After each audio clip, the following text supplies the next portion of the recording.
నీ జీవితంలో ప్రార్థనే పూర్తిగా లేదు అంటే నీకు నీ దేవునికి సంబంధం తెగిపోయింది. నువ్వే కావాలని తెంచేసుకున్నావు. నువ్వే మాట్లాడటలేదు ప్రభుతో. ప్రభు నాకు అవసరం లేదనుకొని ప్రార్థన మానేశావు.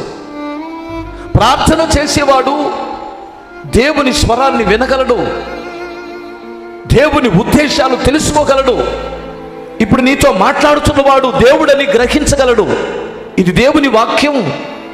ప్రార్థన చేసేవాడు వాక్యమునకు లేదా దేవుని యొక్క ఉద్దేశానికి విధేయత చూపిస్తాడు.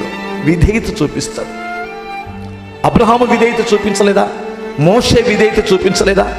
బైబిల్లో ఉన్న భక్తులందరూ విధేయత చూపించే వారు గొప్పవారయ్యారు. అవిధేయులుగా ఉండినటువంటి వారు నాశనం అయిపోయారు. కానీ దేవునికి విధేయత చూపించిన వారు ఏ ఒక్కరూ చరిత్రలో నాశనం అయిపోయినట్లు కనిపించదు. విధేయత చూపించగలిగిన వాడు ఎవడంటే దేవుని దగ్గర మోకరించగలిగినటువంటి వాడే. ఆ అనుభవంలోకి వెళ్ళాలి. ఎప్పుడైతే నువ్వు దేవుని మాటకు విధేయత చూపిస్తావో పరిశుద్ధతకి నీ జీవితంలో పెద్ద పేట ఉంటుంది.